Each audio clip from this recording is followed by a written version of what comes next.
No Saber Direito desta semana, você vai conhecer as regras que passaram a valer para a aposentadoria a partir da reforma da Previdência. A professora Marcela Bocaiúva atualiza os conhecimentos de direito previdenciário a partir da Emenda Constitucional 103.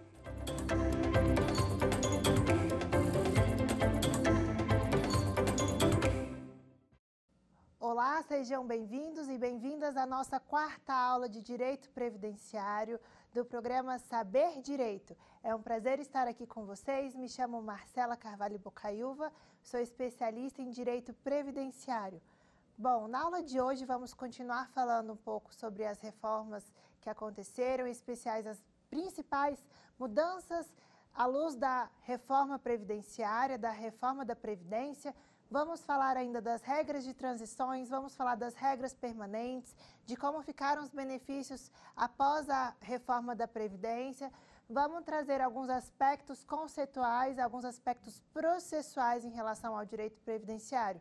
E mais uma vez, relembrando que tudo que for dito aqui deve ser visto à luz do direito constitucional, dos princípios constitucionais, da proteção da dignidade da pessoa humana, da importância de visualizar a igualdade. Isso porque muitas pessoas avaliam o direito previdenciário como se fosse uma matéria isolada, mas o direito previdenciário hoje ele tem uma visão multidisciplinar. Ele está ligado à economia, ele está ligado ao direito do consumidor, ele está ligado ao direito constitucional, ao direito regulatório. Então, todas essas questões relacionadas ao direito previdenciário é multifacetada. Ela está ligada, inclusive, a regras internacionais, porque poucas pessoas sabem que a Previdência Social do Brasil, ela tem acordos bilaterais com alguns países onde permitem a reciprocidade. Se eu contribuo aqui no meu país, no Brasil, eu posso ter o direito a aposentar em outros países, e o contrário também é verdadeiro. Então, veja o quão importante é essa análise multifacetada e multidisciplinar do direito previdenciário.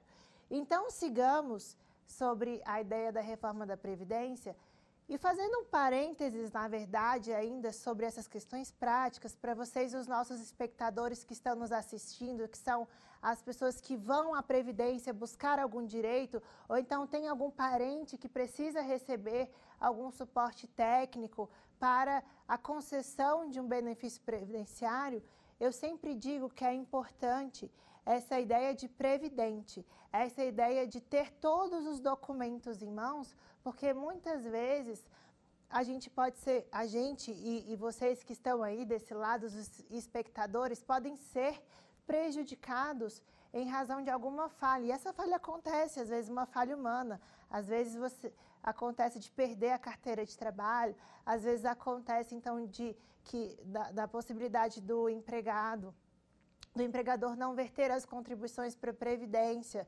Então, para você que tem uma relação com a Previdência ou conhece alguém que possa ter alguma dificuldade em relação à concessão de um benefício previdenciário, é importante que se tenha todos os documentos em mãos. Então, eu escuto muitos exemplos de pessoas que se dirigem à Previdência e que muitas vezes têm um benefício indeferido, e isso acontece, claro, de ser legítimo, até porque nem tudo é direito, mas muitas vezes acontece de ser um indeferimento que não é razoável.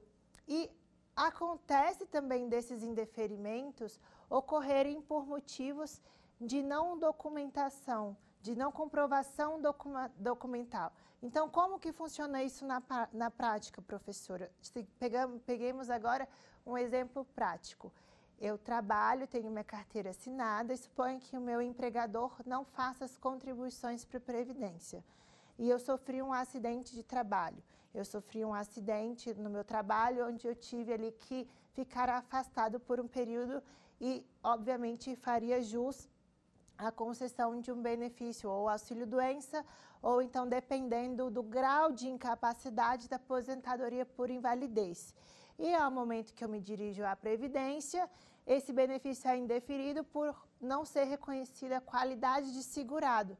E aí, quando eu fui perceber, o meu empregador, ele não tinha feito as contribuições para a Previdência.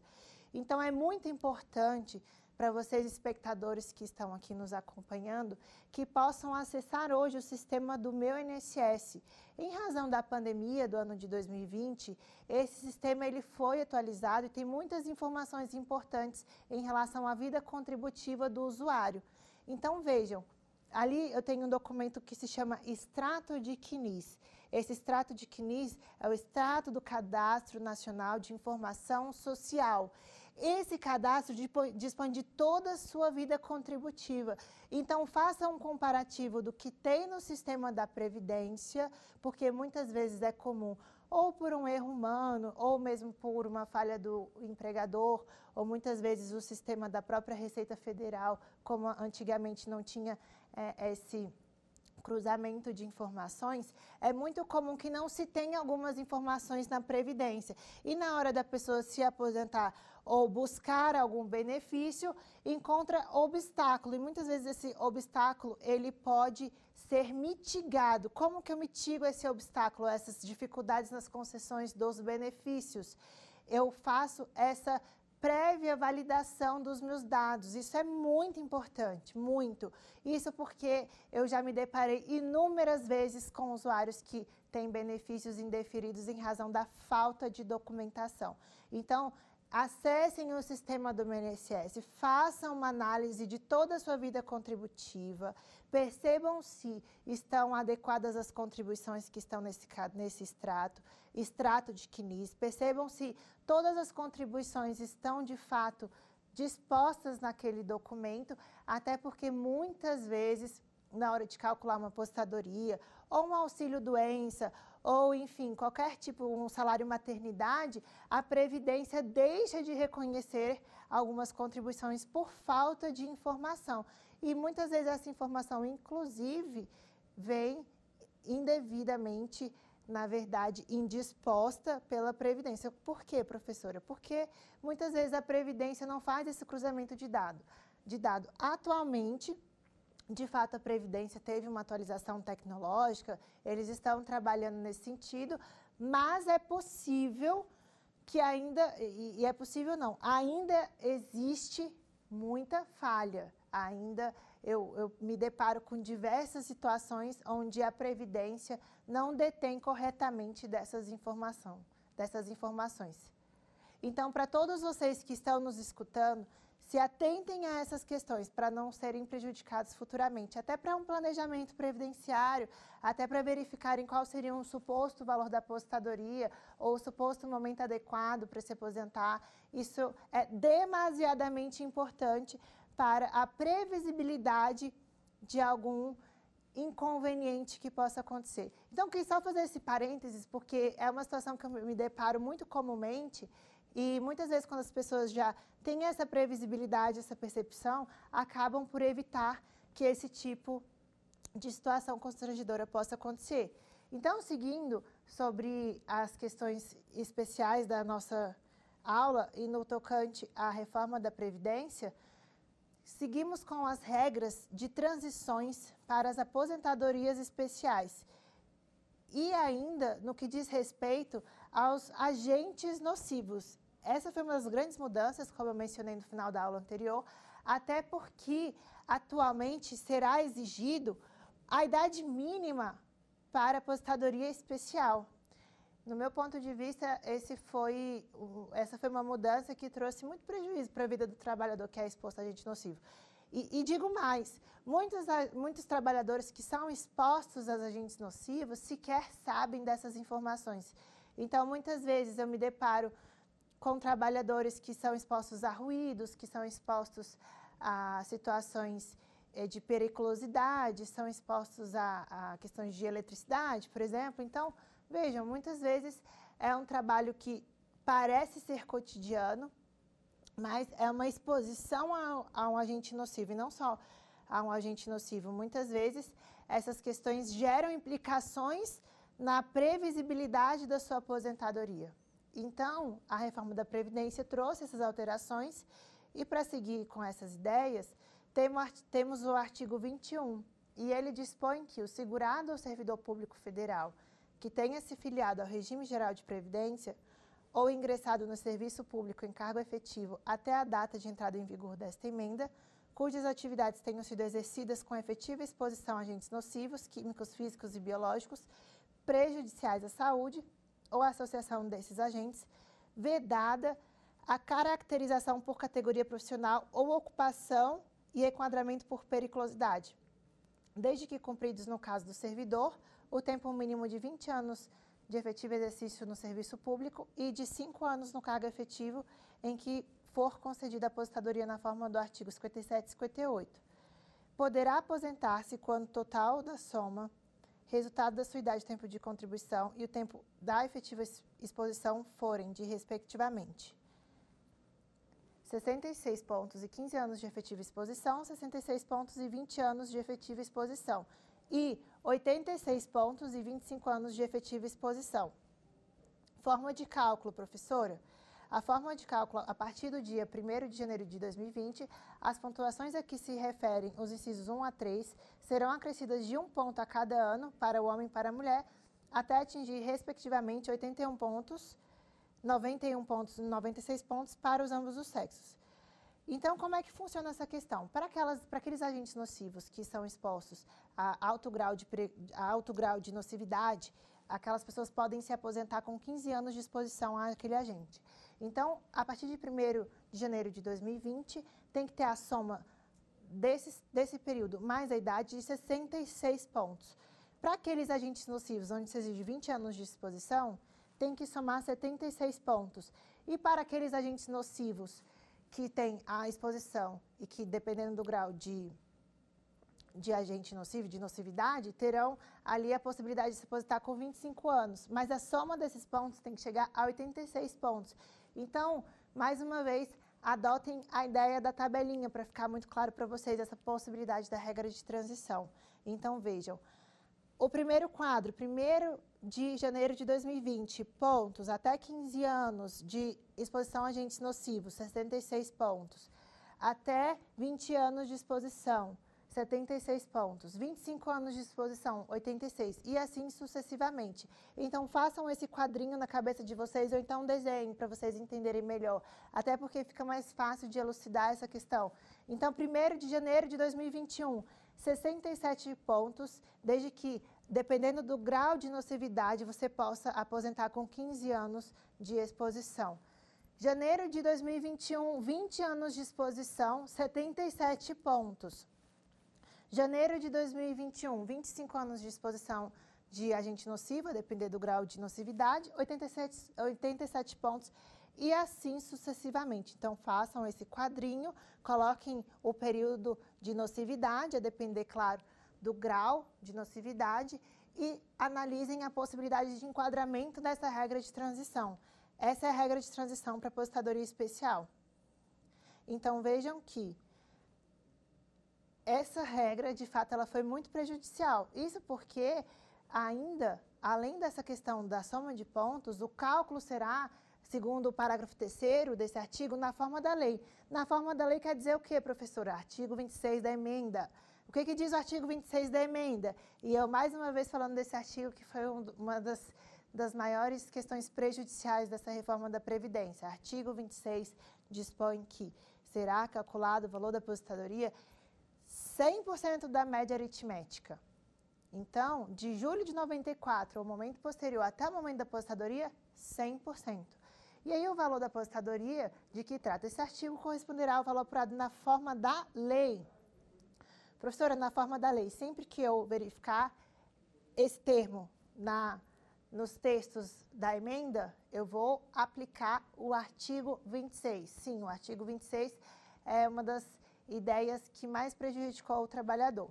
Então, vejamos a possibilidade das regras de transições e aplicação de cálculo na aposentadoria especial, nas aposentadorias dos agentes e dos profissionais que estão expostos às questões nocivas. Vamos fazer mais uma tabelinha na nossa cabeça. Tempo de contribuição, até 20 anos, eu tenho um coeficiente de 60%, 21, 62 e 2% a cada ano. Lembrando que essa possibilidade do artigo 26, ela não se aplica à questão relacionada aos acidentes de trabalho. Então, auxílio acidente de trabalho, aposentadoria por incapacidade permanente relacionada a questões decorrentes de atividades profissionais, a questão de acidente de trabalho, não se aplica ao artigo 26, ou seja, a fórmula de cálculo deve ser feita e deve ser aplicada à luz da legislação 8.213, à luz da legislação anterior à reforma da Previdência. Só fazendo esse parênteses, até porque é óbvio que foi uma situação muito bem pensada, mas isso foi muito debatido à época no Congresso, até porque foi a única possibilidade que foi extinta da aplicação do artigo 26. Então, seguindo, o tempo de contribuição até 20 anos, eu tenho 60% de coeficiente. 21 anos, 62%. Por que isso, professora? Porque a cada ano que eu tenho a mais de contribuição, eu vou adicionando um percentual de 2%. Então, seguindo aqui, obviamente, você só vai se aposentar com 100% hoje do seu período contributivo, com 100% da soma da sua média aritmética de julho de 94 até a data da sua aposentadoria, se você tiver aproximadamente 40 anos de contribuição, é isso mesmo. Então, você tem 60% se você tiver 20 anos de contribuição e você vai ganhando mais 2% a cada ano trabalhado, a cada ano que se passa. Então, quando que eu vou ter 100% do meu salário? Em regra, você só tem 100% do seu salário para ter uma aposentadoria integral com 40 anos de contribuição. Então, vejam que essa reforma ela foi substancialmente prejudicial em relação à forma de cálculo. Então, seguindo, o parágrafo 5º do artigo 26, e agora nós estamos abordando a forma de cálculo. Vejam que eu ultrapassei as questões das regras de transições e eu estou falando da fórmula de cálculo da aposentadoria.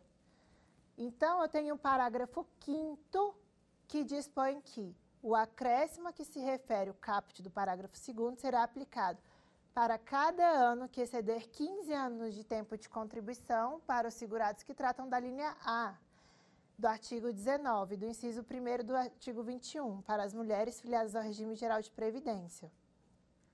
Então, temos aqui, basicamente, a mesma ideia. Para a mulher que quer se aposentar, à luz da regra atual de previdência, eu tenho que, a partir do 15º ano de contribuição, eu tenho 60%. E para cada ano, eu tenho um acréscimo de 2%. Então, veja, se eu decido me aposentar hoje, eu sou uma mulher, eu tenho 62 anos de idade, eu tenho 15 anos de contribuição, eu vou pegar a minha média aritmética de julho de 1994 e vou somar ao momento que eu decidi me aposentar, e essa soma toda vai me trazer um valor do benefício. Então, por exemplo, eu tenho, ao final, R$1.000. Mas se eu tiver 15 anos de contribuição, eu vou ter 60% daquele coeficiente. Então, eu vou receber R$600. E a cada ano que se passa, eu vou ter um acréscimo de 2% ao ano. Então, 2000, eu tenho 15 anos, 60%. Se eu tenho 16 anos, 62%. Se eu tenho 17 anos, 64%. Se eu tenho 18 anos, 66%. E assim sucessivamente. Então, vejam que essa fórmula de cálculo, ela realmente trouxe uma grande mudança, um grande impacto no valor dos benefícios dos segurados da Previdência. Então, seguindo, em relação ao cálculo, temos o artigo 25, parágrafo 2º, que dispõe que será reconhecida a conversão do tempo especial em comum na forma prevista na Lei 8.213, ao segurado do regime geral de previdência que comprovar tempo de efetivo exercício, atividade sujeita a condições especiais que efetivamente prejudiquem a saúde, cumprido até a data de entrada em vigor desta emenda constitucional. Vedada a conversão para o tempo cumprido após essa data. O que quis dizer esse artigo 25? Vejam, suponha que eu sou uma pessoa que trabalhei a vida inteira como operador, enfim, no aeroporto, submetida a uma situação ao ruído de mais de 90 decibéis. Então, a partir dali, se eu tiver um efetivo exercício daquela atividade comprovada, através de LTCAT, PPP, e depois eu vou explicar um pouco melhor sobre essa documentação, eu tenho uma exposição efetiva ao agente nocivo. E a partir dessa exposição, eu faço jus a um tempo especial, ou seja, eu posso converter esse tempo em comum, mas isso até a data da entrada da emenda, até novembro de 2019. Por que isso, professora? Porque esse artigo 25, parágrafo 2º, ele vedou a possibilidade da conversão do tempo especial em comum depois da reforma da Previdência, depois da vigência da emenda. Então, vejamos de uma forma muito prática. Se até novembro de 2019 eu tinha a possibilidade de me aposentar especial, desde que eu tivesse 25 anos ali operando no aeroporto, submetido a agentes de ruído, acima, por exemplo, de 90 decibéis, eu tenho ali a comprovação da minha atividade nociva. Então, eu faço jus a uma contagem especial do tempo, certo? Correto. Mas suponha que eu tive essa exposição, essa atividade, e depois decidi exercer uma atividade comum. Até novembro de 2019, eu consigo converter essa atividade em tempo comum para que, eventualmente, eu faça jus a uma contagem diferenciada para que, no momento que eu decida me aposentar, eu tenha a soma desse tempo e a soma da minha atividade comum. Mas isso até novembro de 2019. Depois dessa data, não foi mais possível a conversão desse período especial em comum. Então, isso foi também uma regra prejudicial aos trabalhadores, em especial aqueles que são submetidos e expostos a agentes nocivos, justamente porque eles não podem mais fazer a conversão desse período especial nesse período comum. Então, é muito comum, na prática, inclusive, eu consigo visualizar muitas pessoas que vão buscar aposentadoria, chegam na Previdência e falam, olha, você não tem um tempo necessário, você não conseguiu atingir os requisitos mínimos, e aí eu vou avaliar a vida da pessoa quando eu vejo, olha, você teve um tempo aqui de atividade nociva, você se expôs a um agente nocivo, você trabalhou, até, por exemplo, há um tempo atrás, jornalista, poderia ter uma conversão de atividade comum para tempo especial, dependendo das condições que estavam exercendo aquela atividade, logicamente tinha que ter a comprovação. Então, tem várias profissões, motorista, cobrador, muitas vezes radialista, jornalista, enfim, vários tipos de atividades que têm aquele reconhecimento de atividade especial, que tem uma contagem diferenciada para fins de aposentadoria. Então, essas pessoas, na hora de se aposentar, não têm esse conhecimento e buscam a aposentadoria. Então, quando vão verificar, a gente consegue a conversão desse tempo especial que foi submetida a uma atividade especial para um tempo comum, e essa conversão na somatória consegue, na verdade, se demonstrar que é possível a aposentadoria, obviamente, segundo os requisitos legais. Então, você pode converter essas atividades especiais para tempo comum e ali você consegue ter essa somatória. Então, é muito importante que as pessoas agora possam entender que foi vedada essa questão justamente pela implicação desse dispositivo e que é possível a conversão até novembro. Após novembro de 2019, não é mais possível à luz desse dispositivo. Então, obviamente, isso não foi vedada a aposentadoria especial, mas agora foi vedada a conversão do tempo especial em tempo comum. Então, não é mais possível fazer essa somatória. Então, seguindo aqui adiante, temos a ideia ainda da pensão por morte. A pensão por morte também foi impactada na reforma da Previdência. Então, temos o artigo 201, inciso 5º, que dispõe que a pensão por morte do segurado, homem ou mulher, ao cônjuge ou ao companheiro e aos seus dependentes, observado o disposto no parágrafo 2º, quando se tratar de única fonte de renda formal, auferida pelo dependente. Então, vejam, a pensão por morte, ela é devida às pessoas, obviamente, que estão ali dependentes da pessoa que era segurada da Previdência, e essas pessoas fazem jus a esse benefício. Qual foi a grande questão que mudou na reforma da Previdência? Em especial, a fórmula de cálculo também. Até porque, até a publicação da emenda, aplicava-se a Lei 8.213. Então, se a pessoa morreu até a publicação da emenda, aplica-se a legislação vigente àquele momento. Se a pessoa faleceu depois de novembro de 2019, aplica-se a emenda 103.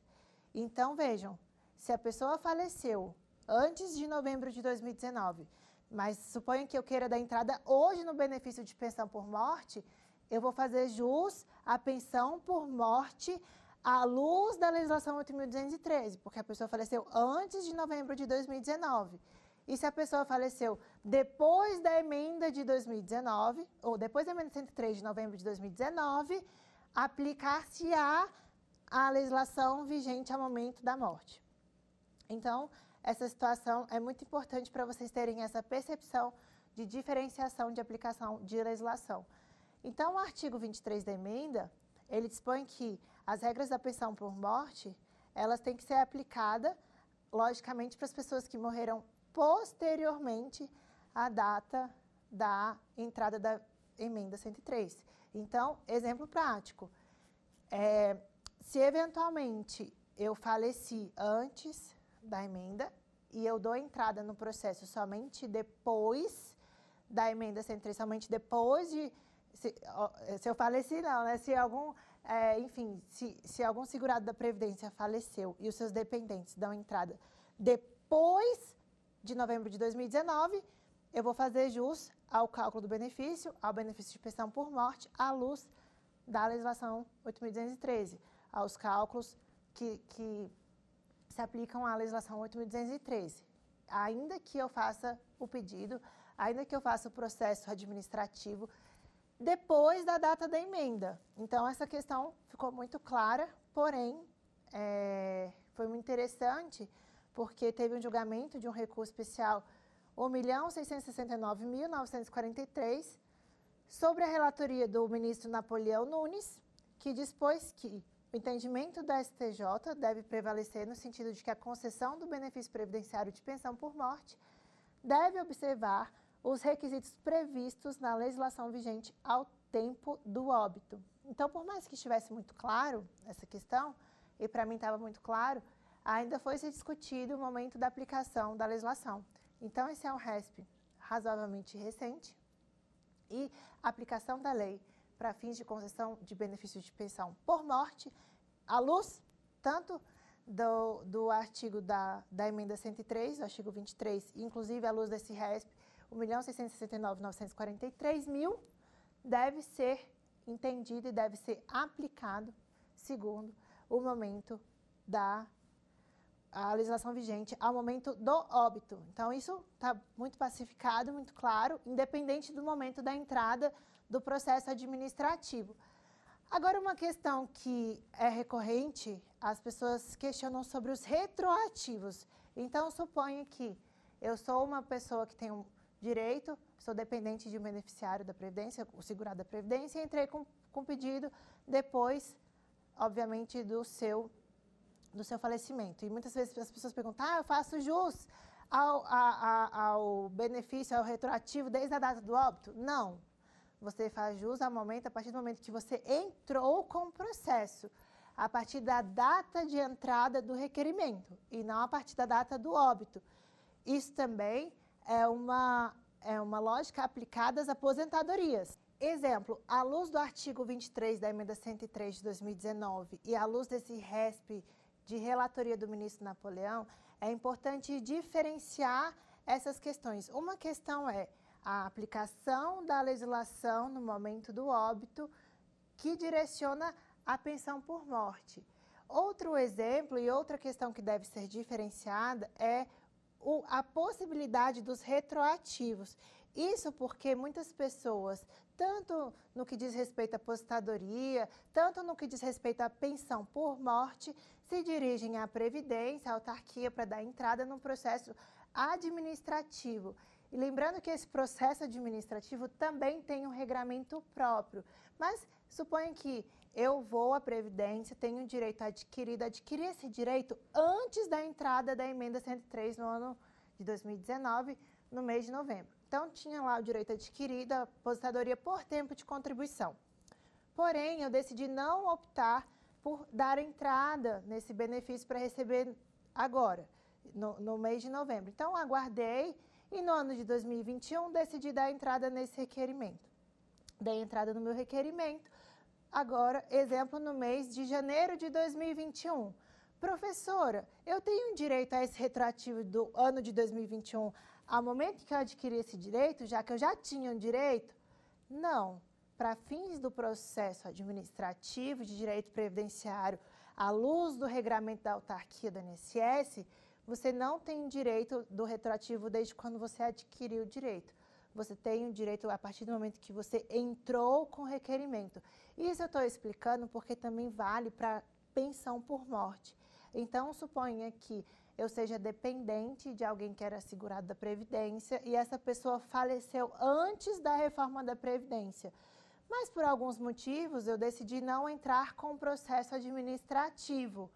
Eu faço jus ao momento que aos retroativos no momento que eu entrei com o requerimento ou ao momento que eu tenho direito adquirido? Bom, para fins de processo administrativo, não vou entrar agora na questão judicial, mas posso explicar posteriormente, eu tenho direito a partir do momento que eu entrei com o requerimento. Então, a partir da data da entrada do meu requerimento, eu faço jus aos retroativos. Então, suponho que eu entrei com o meu requerimento de pensão por morte no mês de janeiro de 2021. Porém, esse benefício, diante da análise administrativa, foi concedido somente no mês de maio. Então, eu faço jus a esses 5 meses de retroativo.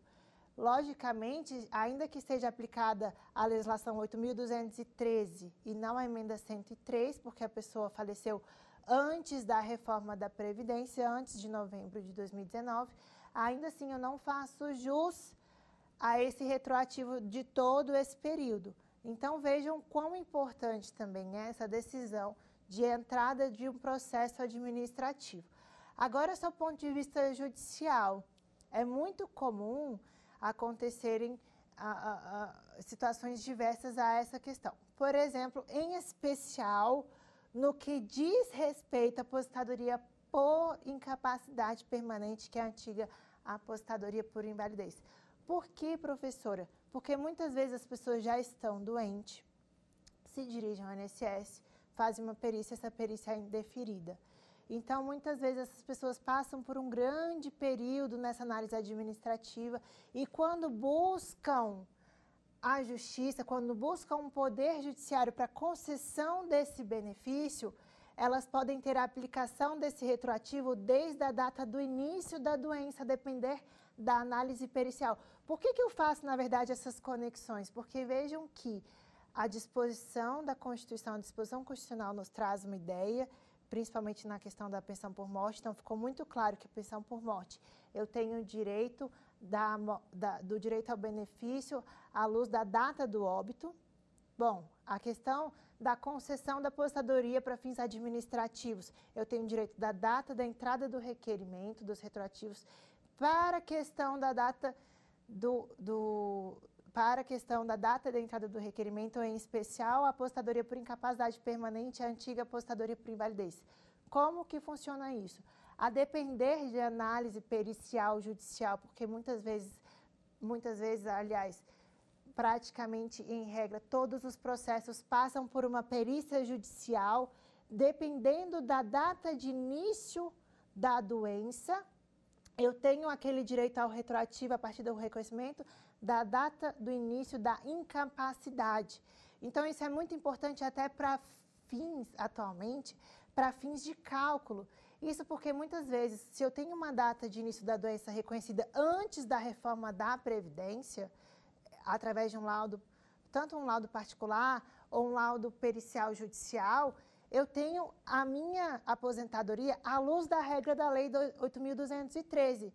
Porém, se eu tenho a data de início da aposentadoria reconhecida depois de novembro de 2019, além dessas questões dos retroativos, eu vou ter a minha aposentadoria por incapacidade permanente reconhecida à luz da emenda 103 de 2019. O que isso quer dizer, professora? Eu terei um cálculo prejudicial. Eu terei um cálculo, na verdade, prejudicial à luz da Lei 8.213. Então, veja o quão importante é essa análise tanto do processo administrativo, quanto do momento de entrar com requerimento. Isso eu digo porque essas questões práticas são motivos de muita judicialização no Poder Judiciário. E, inclusive, um dos maiores motivos de judicialização no Poder Judiciário, segundo a pesquisa do CNJ, na esfera do direito previdenciário, é a incapacidade. É justamente a questão do auxílio-doença, aposentadoria por invalidez. Mas vocês me perguntam por quê? Porque, na verdade, essa questão, essa análise pericial, tanto da incapacidade da pessoa, quanto mesmo das documentações que as pessoas levam para a perícia administrativa, é uma análise subjetiva.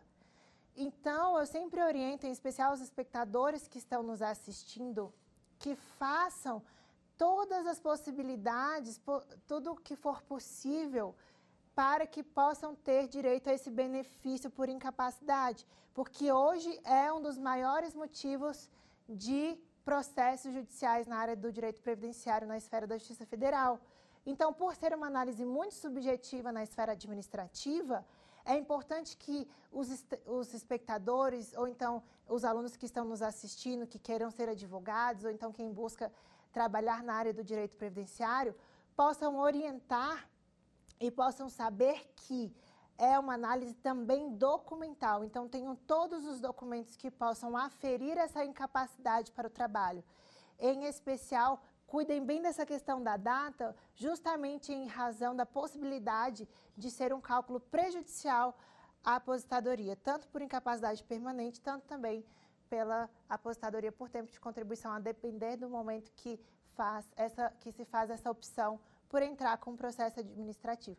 Então, eu fiz esse parênteses justamente para vocês entenderem o quão importante também o quão importante é analisar essas questões documentais, entender também por que essas análises administrativas são tão subjetivas e por que também, ainda que tenhamos um dispositivo muito claro como esse da questão da pensão por morte, é preciso que o STJ ainda se manifeste sobre o assunto, como foi feito aqui no caso da pensão por morte através do processo julgado pela relatoria do ministro Napoleão. Então, seguindo, temos ainda o artigo 23, relacionado à possibilidade da pensão após a aprovação da emenda 103, onde dispõe que a pensão por morte concedida a dependente do segurado do regime geral de previdência ou do servidor público federal será equivalente a uma cota familiar de 50% do valor da aposentadoria recebida pelo segurado, ou servidor ou daquela que teriam direito, se fossem aposentados por incapacidade permanente, na data do óbito, acrescidas cotas de 10% percentuais por dependentes até o máximo de 100%. Então, na prática, vejamos, entendam que se eu tenho um dependente, eu tenho um coeficiente de 60%. Então, exemplo, eu ganhava R$1.000. Se eu tenho um dependente, o valor dessa aposentadoria será de 60% daquilo que eu ganhava, então será R$600. Se eu tenho 2 dependentes, 70%, então será de R$700. Se eu tenho 3 dependentes, 80%, então será de R$800. Então, se eu tenho 4 dependentes, 90%, então será de R$900. E se eu tiver 5 ou mais dependentes, será de 100% do que eu ganhava quando, em vida, eu deveria perceber aquele benefício, deveria receber aquele benefício. Então, a lógica da ideia da pensão por morte, ela foi demasiadamente alterada pela reforma da Previdência, pela emenda 103, e trouxe esse impacto em relação aos dependentes. E aí até uma questão muito interessante, a análise dessa possibilidade dos dependentes. O que são os dependentes? E a gente vai falar um pouquinho mais sobre isso na frente. Então, só para falar um pouquinho do cálculo, um dependente, 60%, e assim sucessivamente. Então, essa é a lógica do cálculo da pensão por morte. O valor do benefício da aposentadoria por incapacidade permanente, e agora seguindo ainda a lógica do benefício da incapacidade, será de 60% da média aritmética, das 100% de remunerações do salário de contribuição, com acréscimo de 2% para cada ano que ultrapassar os 20 anos de contribuição. Então, como eu disse anteriormente, todas as vezes que vocês pensarem em quanto que eu vou ganhar, qual é o cálculo que vai ser aplicado se eu tiver tanto a possibilidade de me enquadrar na regra de transição, à exceção da aplicação do fator previdenciário, ou então se eu decidir me aposentar depois das regras que vieram com a emenda 103, após a reforma da Previdência, eu tenho que sempre pensar qual é o meu tempo de contribuição. Então, se eventualmente eu for uma mulher, tiver 15 anos de contribuição, eu terei 60% do meu coeficiente do que eu ganharia. Então, se eu deveria ganhar R$1.000, eu vou aplicar um coeficiente de 60%. Isso também vale para o homem. Então, se eu tenho até 20 anos de contribuição, eu tenho 60% do meu coeficiente. Se eu tenho 21 anos de contribuição, 62%. Então, a cada ano, aumenta-se 2%, a cada ano de contribuição, de tempo de contribuição, aumenta-se 2% nesse coeficiente. Parece uma matemática um pouco complicada, mas essa ideia de enquadramento do raciocínio parece muito lógica e elucidativa.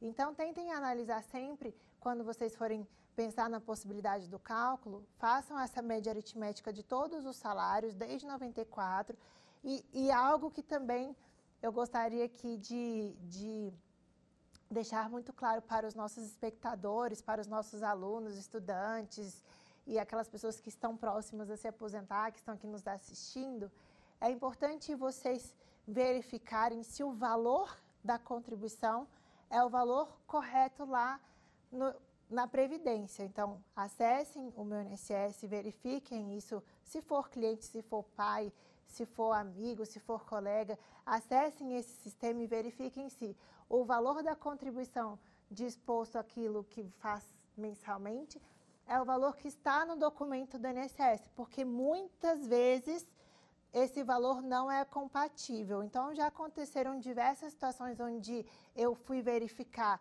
o valor que estava na carteira de trabalho e o valor que estava disposto no documento da Previdência. Então, é muito comum ter acontecerem essas divergências. Porém, é claro que é uma análise, às vezes, muito simples, mas que no final faz toda a diferença. Então, sempre ao somarem também esses valores, verifiquem se essa soma está correta à luz do que o seu empregador, ou então à luz do que você contribui mensalmente.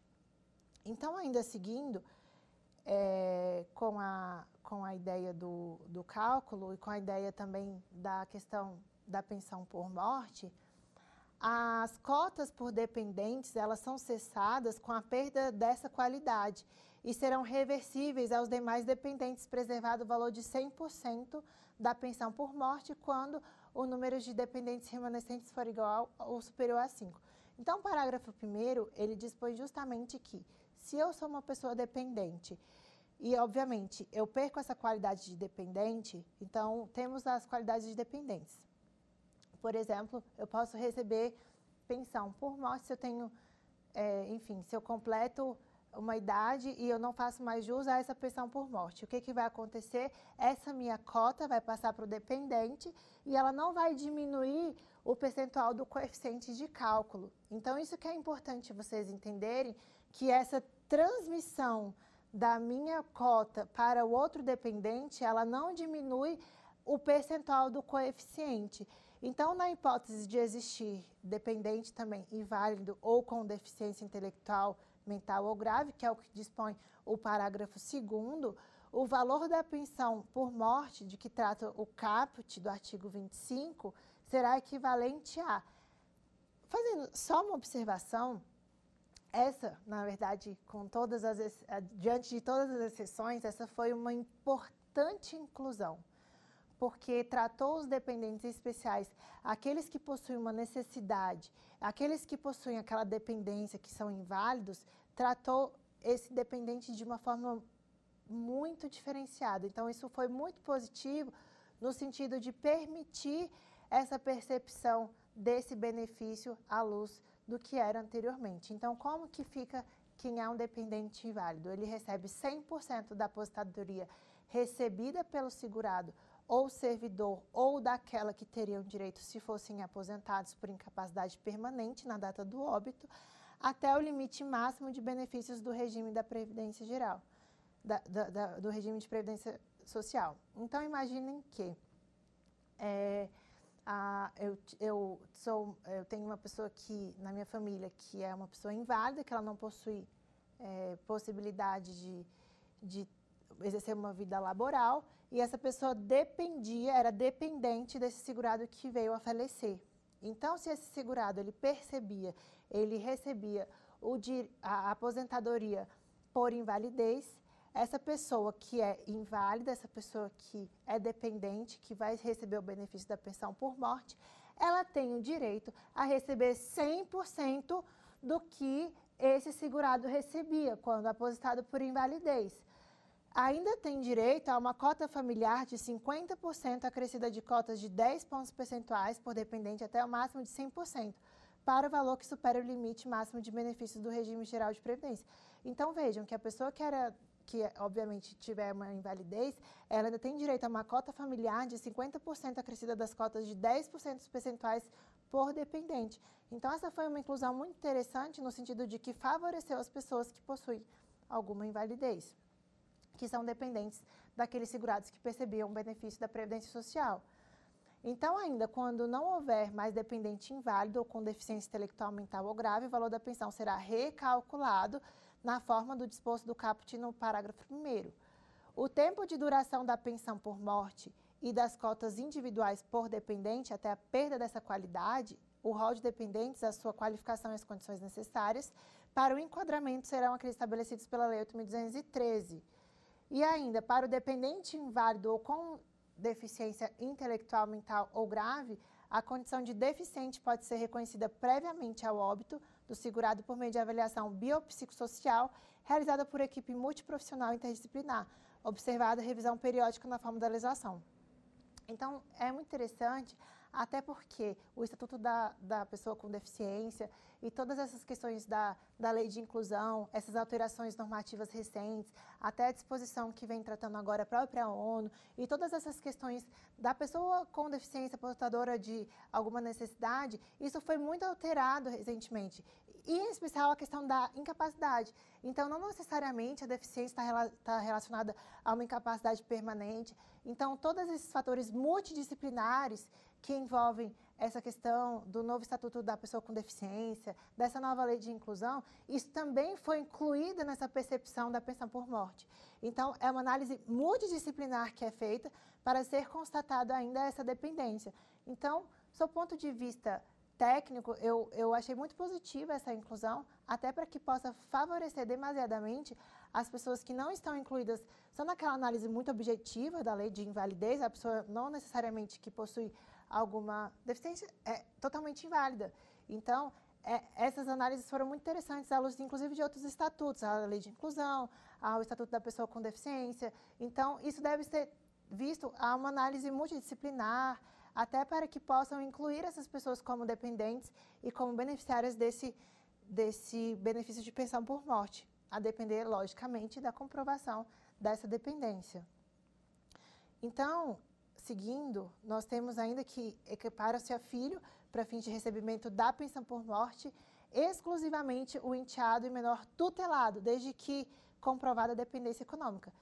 Então, foi muito interessante também essa inclusão do menor enteado para fins de dependência, para fins de comprovação de dependência do benefício para pensão por morte, até porque, antigamente, a ideia do enteado ou menor tutelado não era validado, obviamente, pela legislação anterior. Então, com toda essa mudança, com todas essas inclusões, eu acredito que foi positiva essa inclusão, até para ser considerada todos esses aspectos, né, na nova possibilidade de visão de família, na nova possibilidade de questões de pensões e de benefícios de percepção da pensão por morte.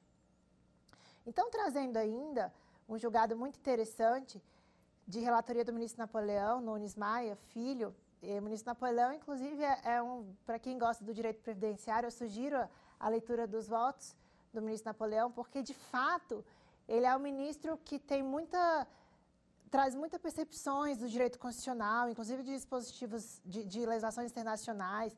Ele traz uma percepção muito solidária da visão do direito previdenciário, muito humana do direito previdenciário.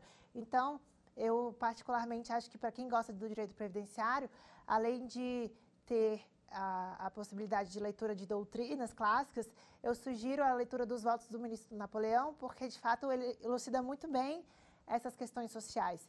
Então, nesse julgado dele, do ano de 2017, que, na verdade, só foi publicado no DJR em 2018, ele traz a possibilidade do direito da criança e do adolescente à luz do direito previdenciário. Então, ele já dizia naquela época que o menor sob guarda judicial, ele é um dependente econômico.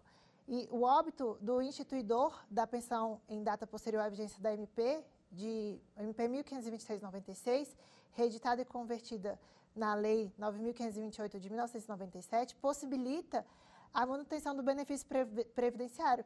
E ele fala muito sobre a proibição do retrocesso, sobre as diretrizes constitucionais de isonomia, prioridade absoluta e proteção integral à criança. Então, olha que bacana, ele mistura o Estatuto da Criança e do Adolescente com as proteções constitucionais e com o direito previdenciário. Então, o ministro Napoleão, ele, do meu ponto de vista, ele é um dos melhores ministros à luz da doutrina mesmo do direito previdenciário. Eu sugiro que vocês possam ler um pouco dos votos dele, dos julgados dele, principalmente nos votos que ele é relator. Ele elucida muito bem essa multidisciplinariedade do direito previdenciário com outras áreas, com ECA, inclusive com os dispositivos constitucionais. Então, esse voto foi muito interessante, até para validar o que a emenda 103 já nos trouxe. Então, essas foram as principais alterações relacionadas à pensão por morte e à forma de cálculo no que diz respeito à emenda 103 de 2019, mais conhecida como a reforma da Previdência. Mais uma vez, agradeço a todos que acompanharam a nossa aula até aqui. Agora vamos para o quiz.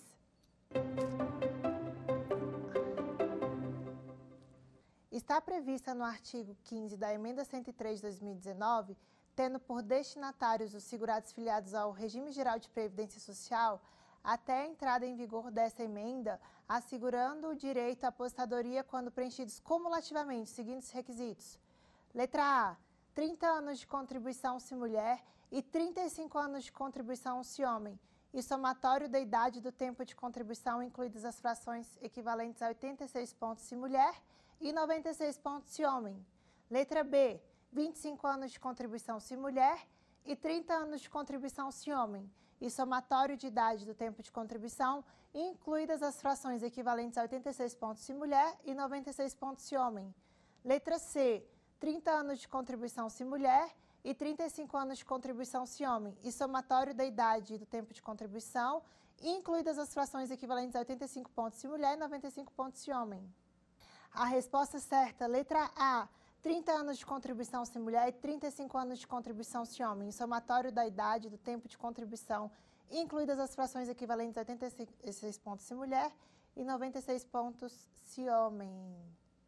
Agora encerramos a nossa quarta aula de Direito Previdenciário. Agradeço a todos e a todas que nos acompanharam até aqui. Meu muito obrigada. E convido a todos a participarem da nossa quinta e última aula. Quer dar uma sugestão de tema para os cursos do Saber Direito? Então mande um e-mail para a gente, saberdireito@stf.jus.br, ou entre em contato por WhatsApp. O número é esse que aparece na tela. Você também pode acompanhar as aulas pela internet. Acesse tvjustiça.jus.br ou o nosso canal no YouTube, TV Justiça Oficial.